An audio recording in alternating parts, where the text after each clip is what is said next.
If planet Earth was pitted against other planets to show their greatest invention ever made, what do you think Earth should show?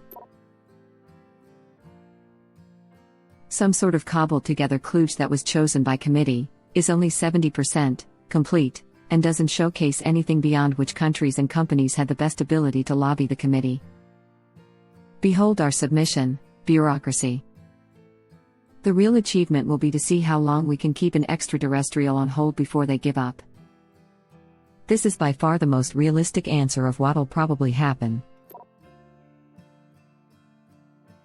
That box that doesn't do anything but close itself. Edit. Thank you for the awards. Good old useless machine. Now it doesn't. I have one of those. Best thing I ever bought. Fermented food. They might show up with a laser. But we'd show up with old food filled with the farts of billion bacteria. And they would love us for it. Beer and cheese wins the day. As a fellow fermento, I agree. But we didn't invent that. They were always here doing their thing. Fermento was such a confusing movie. Ubiquitous, essentially unchanged since its invention, except for crappers you bend innovation, allows for tolerable indoor plumbing and sanitary development of cities. Web link. You know, until recently, a year into a total home remodel, I never thought twice about plumbing. It's truly an art form. And I can't for the life of me get this effing kitchen sink to drain properly. Plumbers are a higher level than me. I suck at everything. I'm going to eat some ice cream now. Makes the feel-bads go away. Only a select few can master the art of plumbing. And of those, many are lost to the air conditioner repair business. Take him to the infinite labyrinth of eternal ice. What? No. Take him to the police. He murdered someone. Take him to jail. You guys are weird. One of my favorite lines in the show. That, and just about anything the dean says, especially involving Jeff. I'm going to go eat paninis with Space Hitler. I wish I didn't sing Come On I'm Dean, and my hands are so clean every time I wash my hands, embarrassed smiley face. Is this a Community reference by chance? Look at you, being streets ahead. I finally watched Community during quarantine and love running into these references. Behold, the room temperature room. You could be a plumber. I am the truest repairman. Plumber here, we only follow 3 rules. 1. Crap goes downhill. 2. Don't bite your fingernails. 3. Payday is Friday. A real-life turd herder. You forgot, piss off the electricians whenever possible. No innovation in the past 200 years has done more to save lives and improve health than the sanitation revolution triggered by the invention of the toilet. Sylvia Burwell, also Civilization 6 upon discovering sanitation.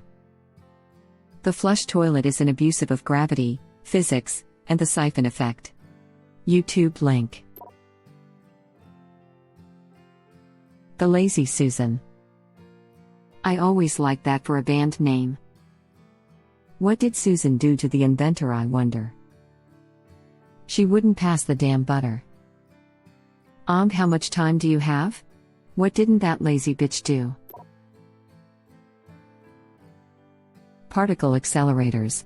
Their physics is complicated, they're awesome, the design is genius, it shows that our nature for seeking knowledge, and, on the same note, isn't built to just fulfill a function, but to study a function of reality to give us something that goes way beyond a bunch of fast colliding particles. Did I mention it's awesome? Particle accelerators are the best. Edit. Oh my god, thank you so much for the awards, you wonderful Redditors.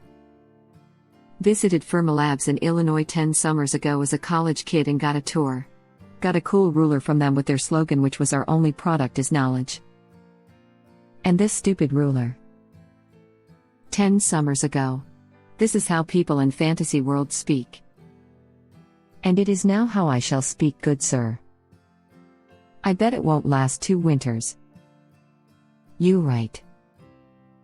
Along this line, the LIGO Observatory, the one that measured gravity waves. The precision in that place is insane, They're measuring a laser beam that goes for over a kilometer and measuring incredibly small variations in that beam by measuring the exact frequency and wavelength of light and such. Incredible that we're able to detect waves of gravity. That place. Those places. There are 2 facilities on opposite ends of the country, and I think either now or soon one in Italy, with similar setups in order to confirm that the signals aren't noise as well as which direction they came from. Which is even more impressive. My God. The atom smasher. But they're boring. Show them top 10 worst car crashes, that way it's fun and has the same effect. How dare you? Top 10 worst particle crashes. Me when all the uranium starts splitting, flushed face. They're not boring. The Large Hadron Collider is literally the biggest machine humans have ever made, and it's on the cutting edge of experimental physics. The nuke.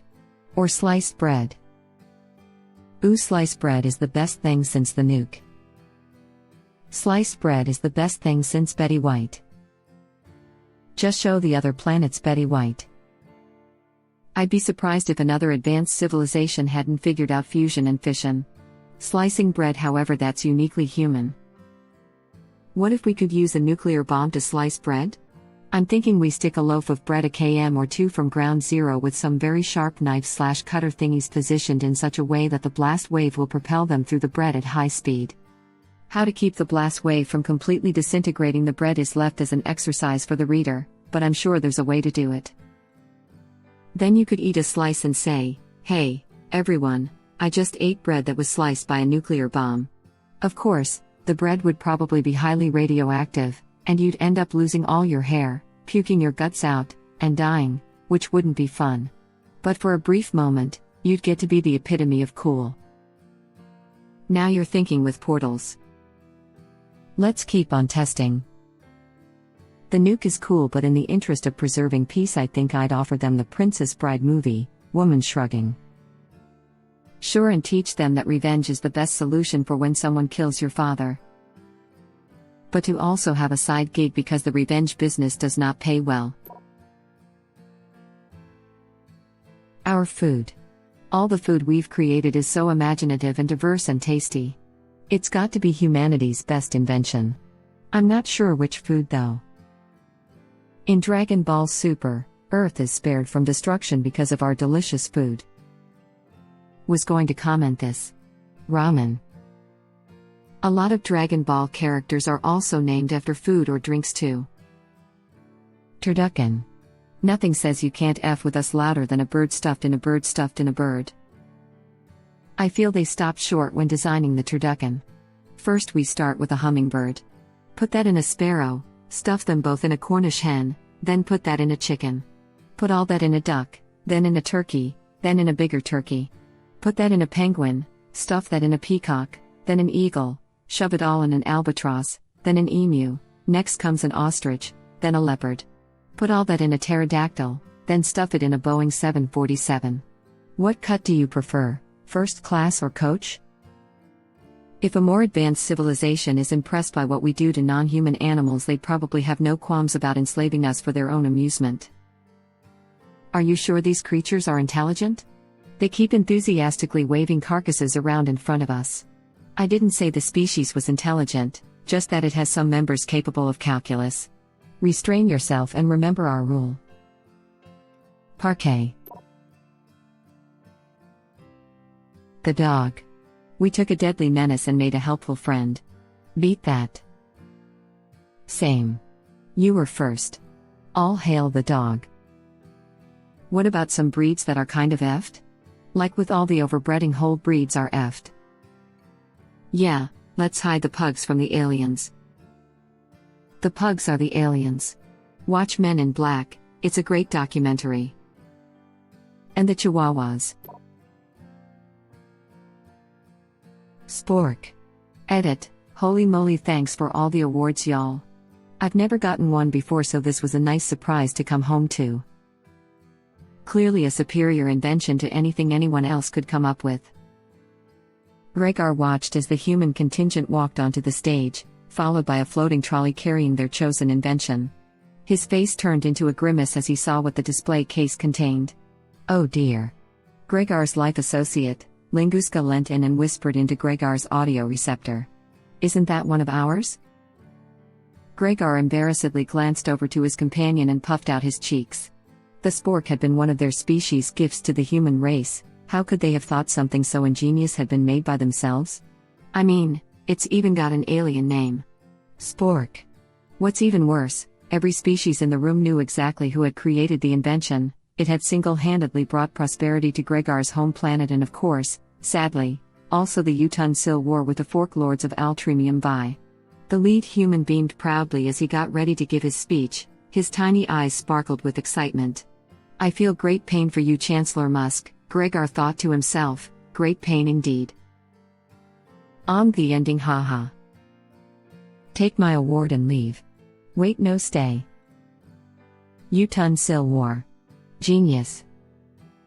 My favorite part is how Elon Musk is the Chancellor. What if other aliens couldn't come up with anything better than the Spork, and we were actually the most advanced species in the universe? If we were the most advanced species, then that would just be depressing.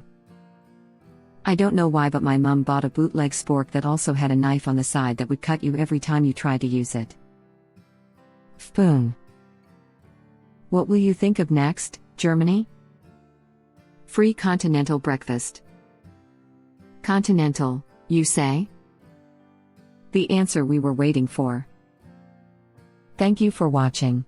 Please subscribe to be the first to know about Red Rabbit Reader's new videos. If you like our videos, please like them on YouTube and share them with your friends. We welcome your comments below. Press to start another of our videos.